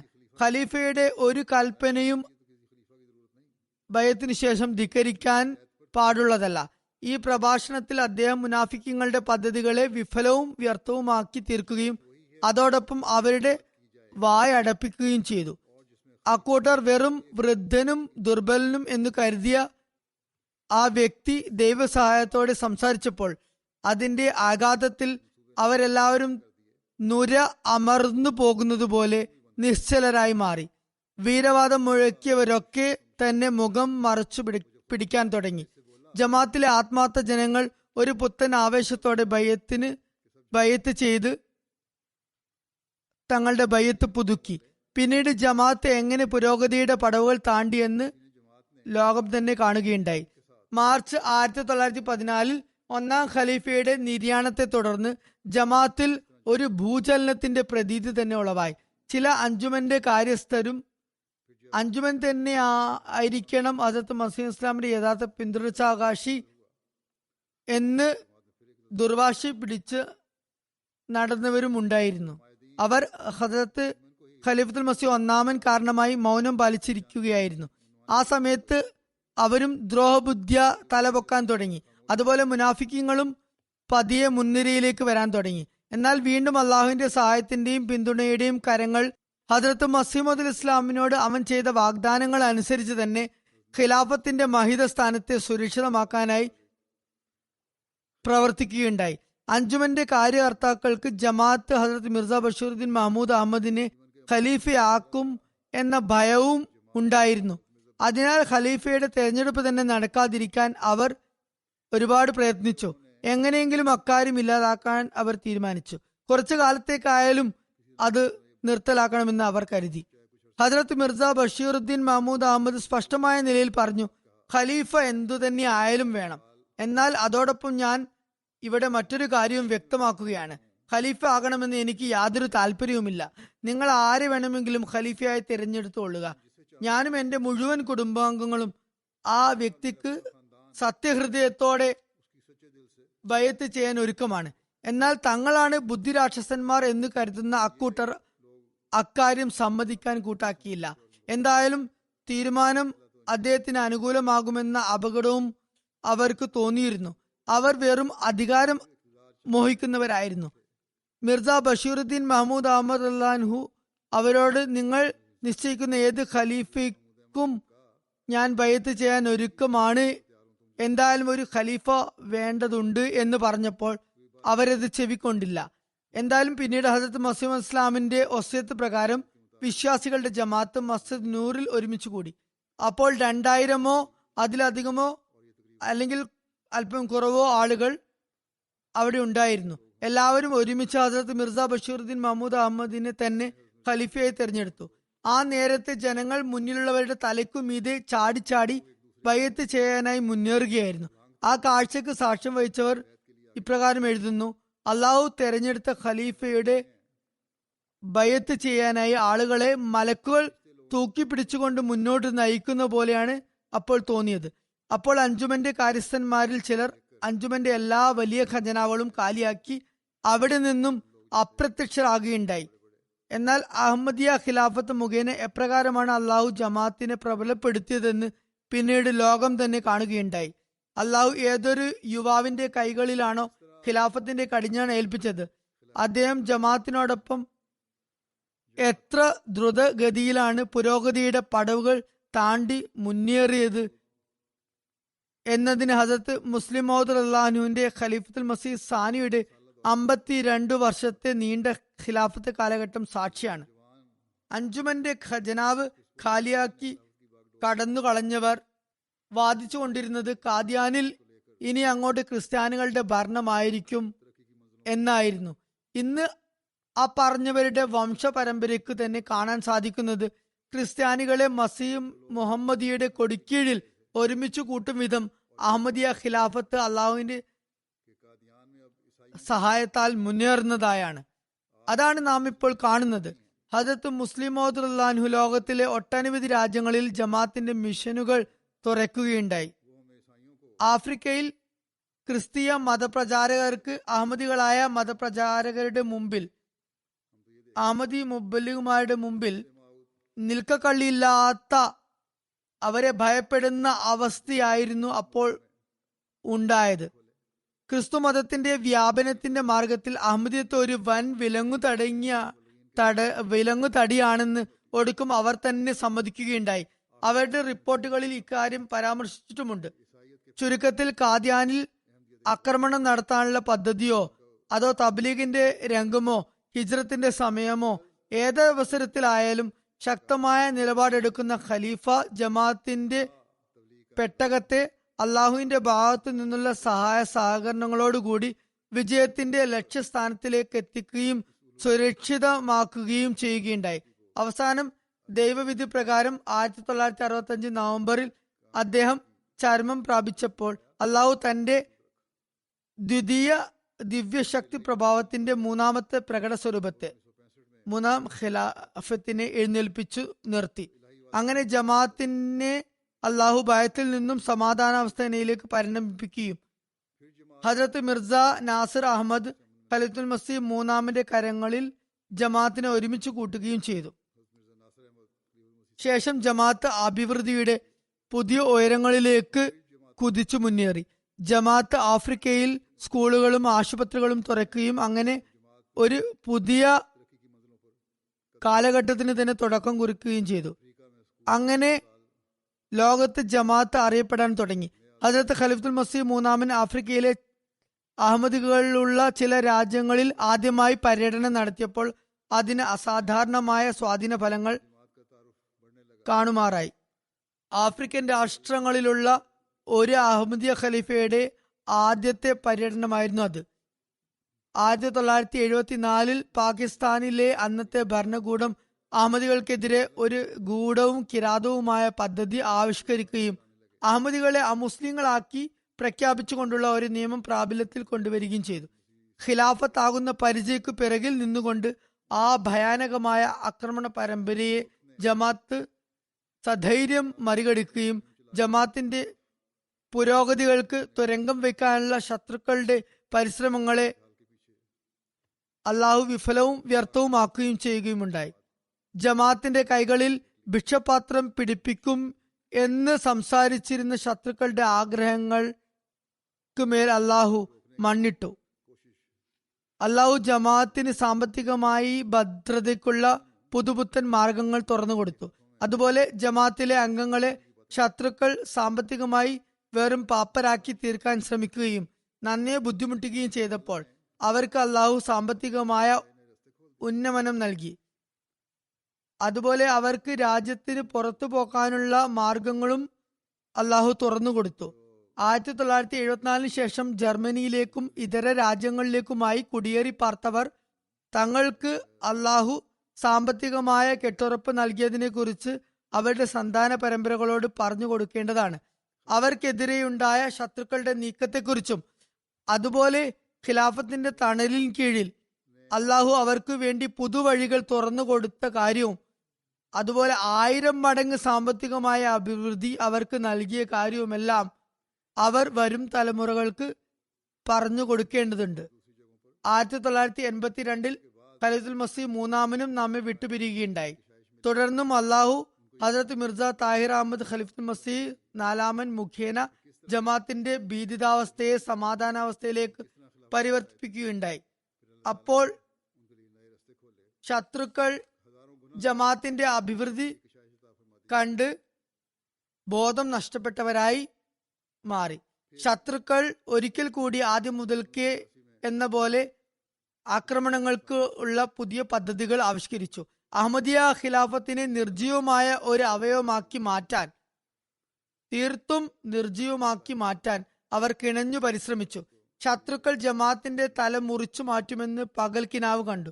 എന്നാൽ ആ പടുവിഡ്ഢികൾക്കും ബുദ്ധി കൈമോശം വന്നവർക്കും അള്ളാഹുവിന്റെ പദ്ധതികളെ കുറിച്ച് എന്തറിയാൻ അനിതര സാധാരണമായ സഹായ സഹകരണങ്ങൾ നൽകി അള്ളാഹു ഹദ്റത്ത് ഖലീഫത്തുൽ മസീഹ് റാബി റഹ്മത്തുള്ളാഹിനെ പാകിസ്ഥാനിൽ നിന്നും ഹിജ്റത്ത് ചെയ്യിപ്പിച്ചു. ശത്രുക്കൾ അത് കണ്ട് അന്തം വിട്ടുപോയി. ഹിജ്റത്തിന് ശേഷം 4ാം ഖിലാഫത്ത് കാലഘട്ടത്തിൽ അഭിവൃദ്ധികളുടെ ഒരു പുത്തൻ യുഗത്തിനു തന്നെ നാന്തി കുറിച്ചു. സാറ്റലൈറ്റ് മുഖേന കാലത്തിന്റെ ഖലീഫയുടെയും അഹമ്മദ് അഥവാ യഥാർത്ഥ ഇസ്ലാമിന്റെയും സന്ദേശം അഹമ്മദികളുടേതെന്നുപോലെ മറ്റുള്ളവരുടെ വീടുകളിലും രാജ്യാന്തരങ്ങളിൽ എത്തുവാൻ തുടങ്ങി. അങ്ങനെ തബ്ലീഗിന്റെ പുതിയ വഴികൾ തുറക്കപ്പെട്ടു. പല രാജ്യങ്ങളിലും അഹമ്മദിയത്തിന്റെ ചെടി നടപ്പെട്ടു. യഥാർത്ഥ ഇസ്ലാമിക അധ്യാപനങ്ങൾക്ക് പ്രചാരം ലഭിക്കുകയുണ്ടായി. വിശുദ്ധ ഖുർആന്റെ പ്രസിദ്ധീകരണം പൂർവോപരി വർദ്ധിച്ചു. അതിന്റെ വിവർത്തനങ്ങൾ പുതിയ പുതിയ ഭാഷകളിൽ വരാൻ തുടങ്ങി. പിന്നീട് ദൈവവിധിപ്രകാരം ഏപ്രിൽ 2003 ഖലീഫത്തുൽ മസീഹ് 4-ാമന്റെ വിയോഗം സംഭവിച്ചപ്പോൾ വീണ്ടും ജമാഅത്തിന് ഒരു വലിയ ആഘാതമുണ്ടായി. ശത്രുക്കൾ ഇത് അഹമ്മദിയത്തിന് ഉന്മൂലനം ചെയ്യാൻ ഒരു സുവർണാവസരം ആണ് എന്ന് കരുതി. എന്നാൽ ഹസ്രത്ത് മസീഹ് ഇസ്ലാമിനോട് വാഗ്ദാനം ചെയ്ത പ്രകാരം അള്ളാഹു ഒരിക്കൽ കൂടി ജമാഅത്തിനെ താങ്ങി നിർത്തി. ദൈവസഹായം എത്രത്തോളം ഉണ്ടായി എന്നാൽ ജമാഅത്തിനെ കുറിച്ച് ശത്രുപക്ഷത്തുള്ള മൗലവിമാർ പറഞ്ഞത് ഈ ജമാഅത്ത് സത്യപൂർണമാണെന്ന് ഞങ്ങൾ ഒരിക്കലും കരുതുന്നില്ല. എന്നാൽ അള്ളാഹുവിന്റെ പ്രവൃത്തി സാക്ഷ്യം ഈ ജമാഅത്തിന്റെ കൂടെ അവൻ ഉള്ളതായി തെളിയിക്കുന്നതാണ് എന്ന് ഞങ്ങൾ സമ്മതിക്കുന്നു. അതായത് അള്ളാഹുവിന്റെ കർമ്മസാക്ഷ്യം നമ്മോടൊപ്പം ആണ് എന്ന് അവർ അംഗീകരിക്കുന്നുണ്ട്. എന്നിട്ടും ജമാഅത്തിൽ വിശ്വസിക്കാൻ അവർ തയ്യാറല്ല. വിശ്വാസികളുടെ പ്രാർത്ഥനകളെ അള്ളാഹു കേൾക്കുകയുണ്ടായി. ഭയാവസ്ഥയെ സമാധാനത്തിലേക്ക് അവൻ മാറ്റിമറിച്ചു. ഇസ്ലാമിന്റെ ചരിത്രത്തിൽ ഹസ്രത്ത് മസീഹ് ഇസ്ലാം മുഖേന 5ാം ഖിലാഫത്ത് ഘട്ടത്തിനും അങ്ങനെ തുടക്കം കുറിച്ചു. ഇസ്ലാമിന്റെ പ്രാരംഭഘട്ടത്തിൽ ഖിലാഫത്തെ റാഷിദ സച്ചരിതരായ ഖലീഫമാരുടെ ഖിലാഫത്ത് 4 ഖലീഫമാരടങ്ങിയതായിരുന്നു. എന്നാൽ അത് റസൂലുള്ളാഹി സ്വല്ലല്ലാഹു അലൈഹി വസല്ലമയുടെ പ്രവചനങ്ങളുടെ അടിസ്ഥാനത്തിൽ തന്നെയായിരുന്നു. ഇപ്പോൾ 5ാം ഖിലാഫത്ത് ഘട്ടം തുടങ്ങിയതും അത് ഹസ്രത്ത് മസീഹ് ഇസ്ലാമിന്റെ കാലത്ത് തുടങ്ങിയതും റസൂലുള്ളാഹി സ്വല്ലല്ലാഹു അലൈഹി വസല്ലമയുടെ പ്രവചന പ്രകാരം തന്നെയാണ്. ഹസ്രത്ത് മസീഹ് അലൈഹി ഇസ്ലാമിന്റെ ആഗമന ശേഷം ഇസ്ലാമിക ചരിത്രത്തിൽ ഒരുപാട് പുതിയ അധ്യായങ്ങൾ തുറന്നതുപോലെ തന്നെയുള്ള ഒരു സംഗതിയായിരുന്നു 5ാം ഖിലാഫത്ത്. ശത്രുക്കൾ കരുതിയിരുന്നത് ഇനി ജമാഅത്തിന്റെ നേതൃത്വം അത്ര കണ്ട് ശക്തിമത്തായ കരങ്ങളിലല്ല ഉള്ളതെന്നായിരുന്നു. എന്നാൽ യഥാർത്ഥത്തിൽ കരങ്ങൾ അള്ളാഹുവിന്റെ തന്നെയാണ് പ്രവർത്തിക്കുന്നത്. ഇക്കാര്യം അവരെന്തറിയാൻ?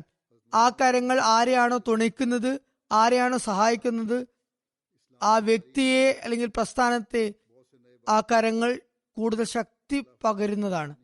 ഇന്ന് ശത്രുക്കളുടെ അസൂയ നിറഞ്ഞ കണ്ണുകൾ ജമാഅത്തിന്റെ മുമ്പത്തേക്കാൾ ഉപരിയായുള്ള പുരോഗതിയാണ് കാണുന്നത്. ഈ കാലഘട്ടത്തിൽ ജമാഅത്തിന് കൂടുതൽ പ്രചാരവും മുൻതൂക്കവും ലഭിച്ചിരിക്കുന്നു. എല്ലാ രംഗങ്ങളിലും എല്ലാ നിലകളിലും ഇത് മുമ്പത്തേക്കാൾ ഉപരിയായി മാറിയിരിക്കുന്നു. ഞാൻ വളരെ ദുർബലനായ ഒരു മനുഷ്യനാണ്. എന്റെ ഏതെങ്കിലും ഗുണവിശേഷത്താലല്ല ഈ പുരോഗതികൾ സംഭവിക്കുന്നത്. ലോക ഭരണകൂടങ്ങളുടെ മേലാധികാരികൾക്കും അതുപോലെ ലോക പാർലമെന്റുകൾക്കും മുമ്പാകെ ജമാഅത്തിന് ഒരു മേൽവിലാസം ലഭിക്കുന്നുണ്ടെങ്കിൽ അതിനുള്ള ഏകമാത്രമായ കാരണം അള്ളാഹുവിന്റെ അനുഗ്രഹങ്ങളും അതുപോലെ അള്ളാഹുവിന്റെ ഹസ്രത്ത് മസീഹ് ഇസ്ലാമിനുള്ള വാഗ്ദാനങ്ങളും തന്നെയാണ്. അതുപോലെ റസൂലുള്ളാഹി സ്വല്ലല്ലാഹു അലൈഹി വസല്ലമയുടെ പ്രവചനങ്ങൾക്കനുസരിച്ചാണ് അത് നടക്കുന്നത്. ദിവസേന നമുക്ക് അള്ളാഹുവിന്റെ അനുഗ്രഹങ്ങളുടെ ദൃശ്യങ്ങൾ കാണാൻ സാധിക്കുന്നുണ്ട്. വിശുദ്ധ ഖുർആന്റെ പ്രസിദ്ധീകരണവും ഹസ്രത്ത് മസീഹ് ഇസ്ലാമിന്റെ ഗ്രന്ഥങ്ങളുടെ വിവിധ ഭാഷകളിലുള്ള വിവർത്തനങ്ങളുടെ ജോലികളും ഒരുപാട് വർദ്ധിച്ചിരിക്കുന്നു. MTA മുഖേന ലോകത്തിലുള്ള മുഴുവൻ രാജ്യങ്ങളിലും ഇസ്ലാമിന്റെ യഥാർത്ഥ സന്ദേശവും എത്തുന്നു. ആദ്യം ഒരു ഭാഷയിലും ഒരു ചാനലിൽ മാത്രം പരിമിതമായിരുന്നു MTA എങ്കിൽ ഇന്ന് അത് 8 വിവിധ ചാനലുകളിലായി വളർന്നിരിക്കുന്നു. ലോകത്തുള്ള വിവിധ രാജ്യങ്ങളിൽ ഇന്ന് MTAയുടെ സ്റ്റുഡിയോകൾ പ്രവർത്തനക്ഷമമാണ്. എല്ലാ സ്ഥലത്തും ഇല്ലെങ്കിലും ഒരുപാട് സ്ഥലങ്ങളിൽ സ്റ്റുഡിയോ സ്ഥാപിതമായിട്ടുണ്ട്. ആഫ്രിക്കയിലുമുണ്ട്, ഉത്തര അമേരിക്കയിലുമുണ്ട്, യൂറോപ്പിലും ഉണ്ട്. നമ്മുടെ നിലവിലുള്ള സൗകര്യങ്ങൾ പരിശോധിക്കുകയാണെങ്കിൽ ഇതൊന്നും നമുക്ക് സാധ്യമായിട്ടുള്ള കാര്യമല്ല. സോഷ്യൽ മീഡിയ മുഖേനയും ഇസ്ലാമിന്റെ യഥാർത്ഥ സന്ദേശം പ്രചരിക്കുന്നുണ്ട്. പാകിസ്ഥാൻ ഭരണകൂടം സോഷ്യൽ മീഡിയയ്ക്ക് മേൽ വിവിധ തരത്തിലുള്ള വിലക്കുകൾ ഏർപ്പെടുത്തിയപ്പോൾ ലോകത്തുള്ള മറ്റു രാജ്യങ്ങളിൽ പൂർവാധികം അല്ലാഹു അതിനുള്ള മാർഗങ്ങൾ തുറന്നു തന്നിരിക്കുന്നു. അതുപോലെ ഖിലാഫത്തുമായി ബന്ധം വെക്കാനുള്ള ഒരു പുതിയ മാർഗവും അല്ലാഹു നമുക്കിപ്പോൾ മനസ്സിലാക്കി തന്നിരിക്കുന്നു. അത് ഈ കോവിഡിന്റെ രോഗം കാരണമായാണ് മുന്നിൽ വന്നത്. ഓൺലൈൻ മീറ്റിംഗ് അല്ലെങ്കിൽ വിർച്വൽ മീറ്റിംഗ് മുഖേനയാണ് അത് സംഭവ്യമായിട്ടുള്ളത്. മീറ്റിങ്ങുകളും കൂടിക്കാഴ്ചകളും അത് മുഖേന നടക്കുന്നു.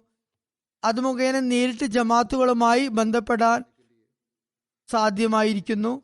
കാലത്തിന്റെ ഖലീഫയിൽ നിന്നും ആളുകൾ നേരിട്ട് തന്നെ പല കാര്യങ്ങളിലും മാർഗനിർദ്ദേശങ്ങൾ സ്വീകരിക്കുന്നു. ഞാൻ ഇവിടെ ലണ്ടനിൽ ഇരുന്നു കൊണ്ട് ചിലപ്പോൾ ഏതെങ്കിലും ആഫ്രിക്കൻ രാജ്യത്തെയോ, ചിലപ്പോൾ ഇന്തോനേഷ്യയിലെയോ, ചിലപ്പോൾ ആസ്ട്രേലിയയിലെയോ, ചിലപ്പോൾ അമേരിക്കയിലെയോ ആളുകളുമായി കൂടിക്കാഴ്ച നടത്തുന്നു. ഇതെല്ലാം അള്ളാഹുവിന്റെ സഹായ സഹകരണങ്ങളുടെ ദൃശ്യങ്ങൾ തന്നെയാണ്. നാം ഇക്കാര്യം ഒരിക്കലും വിസ്മരിക്കാൻ പാടില്ല. അതായത് അള്ളാഹു നമുക്ക് തന്റെ അനുഗ്രഹങ്ങളുടെ ദൃശ്യങ്ങൾ കാണിച്ചു തരുന്നു. ഖിലാഫത്തിന്റെ അനുഗ്രഹം നമുക്ക് അവൻ തന്നരുളിയിട്ടുണ്ട്. അതിന്റെയൊക്കെ ബാധ്യതകൾ നാം നിറവേറ്റുന്നവരായി മാറേണ്ടതുണ്ട്. അപ്പോഴാണ് നമുക്ക് ഖിയാമത്ത് നാൾ വരെ റസൂലുള്ളാഹി സ്വല്ലല്ലാഹു അലൈഹി വസല്ലമയുടെ പ്രവചന പ്രകാരം ഈ അനുഗ്രഹത്തിൽ നിന്നും ഫലമെടുക്കാൻ സാധിക്കുകയുള്ളൂ. ഹദരത്ത് മസീഹ് ഇസ്ലാമിനോട് അള്ളാഹു അഭിവൃദ്ധികൾ നൽകും എന്ന് വാഗ്ദാനം ചെയ്തിട്ടുണ്ട്. അള്ളാഹു ഒരിക്കലും തന്നെ തന്റെ വാഗ്ദാനം ലംഘിക്കുന്നതല്ല. എന്നാൽ അതിൽ നിന്നും ഗുണമെടുക്കാനായി നമ്മൾ നമ്മുടെ ബാധ്യതകൾ നിറവേറ്റേണ്ടതുണ്ട്. നമ്മൾ അള്ളാഹുവിന്റെ നന്ദിയുള്ള ദാസരായി മാറി അവന് മുമ്പാകെ കുനിയേണ്ടതുണ്ട്. ഖിലാഫത്ത് എന്ന അനുഗ്രഹത്തിനുള്ള ഉപകാര സ്മരണ നമ്മുടെ ഓരോ വാക്കിലും പ്രവൃത്തിയിലും പ്രകടമാകേണ്ടതുണ്ട്. ഖിലാഫത്തുമായുള്ള പൂർണ്ണമായ അനുസരണ ബന്ധം നിലനിർത്തുന്നതാണ് എന്ന പ്രതിജ്ഞ അന്ത്യശ്വാസം വരെ പാലിക്കുന്നതിന് വേണ്ടി എല്ലാവിധ ത്യാഗങ്ങൾക്കും വേണ്ടി നാം സന്നദ്ധനായിരിക്കണം. അപ്പോൾ മാത്രമേ നമുക്ക് നമ്മുടെ സന്താന പരമ്പരയെ ഖിയാമത്ത് നാൾ വരെ ഖിലാഫത്തിനോട് അനുസരണം വെച്ച് പുലർത്തുന്നവരാക്കും എന്ന പ്രതിജ്ഞ നിറവേറ്റാൻ ആകുകയുള്ളൂ.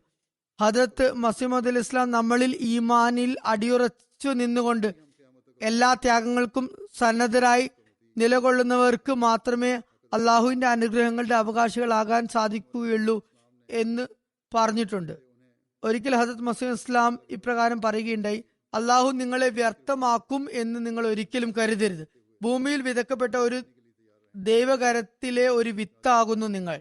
ഈ വിത്ത് വളരുകയും പുഷ്പിക്കുകയും നാനാഭാഗങ്ങളിലേക്ക് അതിന്റെ ശാഖകൾ പടർന്ന് പന്തലിക്കും വിധം അത് ഒരു വടവൃക്ഷമായി തീരുകയും ചെയ്യുമെന്നും ദൈവം അരുൾ ചെയ്യുന്നു. ദൈവിക വചനങ്ങളിൽ വിശ്വസിക്കുകയും ഇടക്ക് വെച്ചുണ്ടാകുന്ന പരീക്ഷണങ്ങളിൽ ഭയപ്പെടാതിരിക്കുകയും ചെയ്യുന്നവർ അനുഗ്രഹീതർ തന്നെ. പരീക്ഷണങ്ങൾ ഉണ്ടാവേണ്ടതും അനിവാര്യമാണ്. എന്തുകൊണ്ടെന്നാൽ ആരാണ് തന്റെ ഭയത്തിൽ സത്യവാന്മാരാണെന്നും ആരാണ് അസത്യവാന്മാരാണെന്നും ദൈവം പരീക്ഷിക്കുന്നതിന് വേണ്ടിയാണത്. ഏതെങ്കിലും പരീക്ഷണത്തിൽ കാലിടറുന്നവർ അള്ളാഹുവിന് ഒരു നഷ്ടവും വരുത്തുന്നില്ല, മറിച്ച് നിർഭാഗ്യവും അവനെ നരകത്തിലേക്ക് എത്തിക്കുന്നു. അവൻ ജനിച്ചില്ലായിരുന്നെങ്കിൽ എത്ര നന്നായിരുന്നു.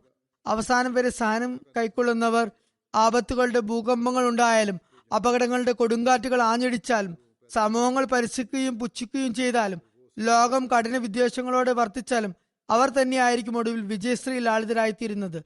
അനുഗ്രഹങ്ങളുടെ കവാടങ്ങൾ അവർക്ക് വേണ്ടി തുറക്കപ്പെടുന്നതാണ്. ഞാൻ എന്റെ ജമാഅത്തിനെ അറിയിക്കുന്നതിന് വേണ്ടി അള്ളാഹു എന്നെ അഭിസംബോധന ചെയ്തുകൊണ്ട് പറഞ്ഞു: ഭൗതികതയുടെ കലർപ്പില്ലാത്ത സത്യവിശ്വാസം, കാപട്യവും ഭീരുത്വവും കൊണ്ട് പൊടി പുരളാത്ത സത്യവിശ്വാസം, അനുസരണത്തിന്റെ ഒരു മേഖലയും ഒഴിഞ്ഞു പോയിട്ടില്ലാത്ത സത്യവിശ്വാസം സ്വീകരിച്ചിട്ടുള്ളവർ ദൈവത്തിന്റെ ഇഷ്ടജനമാകുന്നു. ഇവരുടെ പാദങ്ങൾ തന്നെയാണ് സത്യത്തിൽ ഊന്നി നിൽക്കുന്നത് എന്ന് അള്ളാഹു പറയുന്നു. അള്ളാഹു അപ്രകാരം പറയുകയുണ്ടായി. അദ്ദേഹം ഒരിടത്ത് ഇപ്രകാരം പറയുന്നു: ദൈവഭാഷണം എന്നെ ഇപ്രകാരം അറിയിച്ചിരിക്കുന്നു. ഒരുപാട് പുതിയ കാര്യങ്ങൾ സംഭവിക്കുന്നതാണ്. പല ആപത്തുകളും ഭൂമിയിൽ ഇറങ്ങുന്നതാണ്. അവയിൽ ചിലവ എന്റെ ജീവിതകാലത്തും ചിലവ എനിക്ക് ശേഷവും വെളിപ്പെടുന്നതാണ്. ഈ പ്രസ്ഥാനത്തിന് അവൻ കുറച്ച് എന്റെ കൈകളാലും കുറച്ച് എനിക്ക് ശേഷവും എന്ന നിലയ്ക്ക് പൂർണ്ണമായും ഉള്ള അഭിവൃദ്ധി തന്നെ പ്രദാനം ചെയ്യുന്നതാണ്. അതുകൊണ്ട് ഇൻഷാ അല്ലാഹ് ഈ പുരോഗതികൾ സംഭവിക്കുക തന്നെ ചെയ്യും. അള്ളാഹു നമ്മെ എപ്പോഴും വിശ്വാസത്തിൽ അടിയുറച്ചവരായി നിലനിർത്തട്ടെ. ഈ പ്രസ്ഥാനത്തിന്റെ സമ്പൂർണമായ അഭിവൃദ്ധികളുടെ ദൃശ്യങ്ങൾ നമുക്ക് സ്വന്തം നേത്രങ്ങളാൽ കാണാൻ സാധിക്കട്ടെ. അള്ളാഹു നമ്മെ നമ്മുടെ പ്രതിജ്ഞകൾ പൂർത്തിയാക്കുന്നവരായി തീർക്കട്ടെ. അങ്ങനെ അള്ളാഹുവിന്റെ വാഗ്ദാനങ്ങൾ സാക്ഷാത്കരിക്കപ്പെടുന്നതിന്റെ കാഴ്ച നമുക്കും നമ്മുടെ ജീവിതങ്ങളിൽ തന്നെ കാണാൻ സാധിക്കട്ടെ. നമ്മുടെ ആരാധനകളും നമ്മുടെ നമസ്കാരങ്ങളും നമ്മുടെ കർമ്മങ്ങളും ദൈവപ്രീതി കരസ്ഥമാക്കുന്ന നിലയിൽ ആകുമാറാകട്ടെ. ഖിലാഫത്തിന്റെ യഥാർത്ഥ പൊരുൾ ഗ്രഹിക്കുന്നവരായി നാം മാറട്ടെ. നമ്മുടെ സന്താന പരമ്പരയോടും ഇക്കാര്യം പറയുന്നവരായി നാം മാറട്ടെ. അങ്ങനെ ഖിയാമത്ത് നാൾ വരെ നമ്മുടെ വംശപരമ്പരയും ഈ അനുഗ്രഹത്തിൽ നിന്നും ഫലമെടുക്കുന്നവരായി തീരട്ടെ. ഇന്ന് വീണ്ടും ഞാൻ ദുആക്കായി പറയാൻ ആഗ്രഹിക്കുകയാണ്. പാകിസ്ഥാനിലെ അഹമ്മദികളെയും നിങ്ങൾ ദുആകളിൽ ഓർക്കുക. ലോകത്ത് എവിടെയുള്ളവരായാലും പീഡിതരായ അഹമ്മദികളെ നിങ്ങൾ ദുആയിൽ ഓർക്കുക. അതുപോലെ മർദ്ദിതരായ മുസ്ലിങ്ങൾക്ക് വേണ്ടിയും ദുആ ചെയ്യുക. അത് പലസ്തീനിലോ ലോകത്ത് എവിടെയെങ്കിലും ആകട്ടെ, അവരെ എല്ലാവരെയും ദുആയിൽ ഓർക്കുക. അള്ളാഹു എല്ലാവരുടെയും പ്രയാസങ്ങൾ ദൂരീകരിക്കുമാറാകട്ടെ. കാര്യങ്ങളെല്ലാം എളുപ്പം ഉള്ളതാക്കി മാറ്റട്ടെ. അഹമ്മദികൾക്ക് ഹസരത്ത് മസീഹ് ഇസ്ലാമിന്റെ അധ്യാപനങ്ങളെ യഥാർത്ഥ നിലയിൽ പ്രാവർത്തികമാകുന്നവരാക്കാൻ കഴിയുമാറാകട്ടെ. അവർ യഥാർത്ഥ അഹമ്മദികൾ ആയി തീരട്ടെ. ഇതുവരെ ഹസരത്ത് മസീഹ് ഇസ്ലാമിനെ തിരിച്ചറിയാത്ത മുസ്ലിങ്ങൾക്ക് അദ്ദേഹത്തെ തിരിച്ചറിയാനും അദ്ദേഹത്തിന് ബയത്ത് ചെയ്യാനുമുള്ള തൗഫീക്ക് നൽകുമാറാകട്ടെ. ലോകം മുഴുവൻ നമുക്ക് എത്രയും പെട്ടെന്ന് ഇസ്ലാമിന്റെയും ഹസരത്ത് മുഹമ്മദ് റസൂലുള്ളാഹി സ്വല്ലല്ലാഹു അലൈഹി വസല്ലമിന്റെയും പതാക പാറിപ്പറക്കുന്നതായി കാണുവാൻ സാധിക്കുമാറാകട്ടെ. ലോകം മുഴുവൻ തൗഹീദ് അള്ളാഹുവിന്റെ ഏകത്വം സ്ഥാപിതമാകുന്നതിനായി ഉള്ള കാര്യങ്ങൾ നടക്കുന്നതായി നമുക്ക് കാണാൻ സാധിക്കട്ടെ.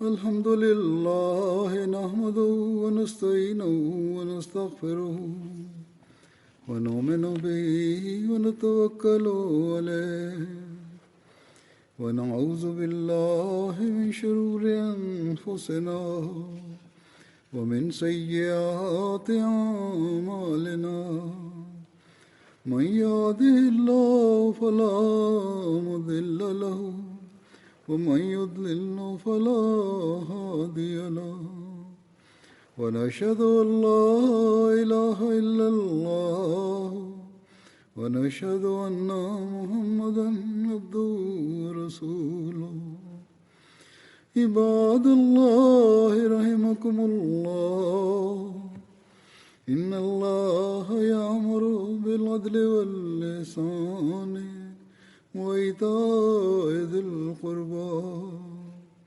وينهى عن الفحشاء والمنكر والبغي يعظكم لعلكم تذكرون اذكروا الله يذكركم وادعوه يستجب لكم ولذكر الله أكبر.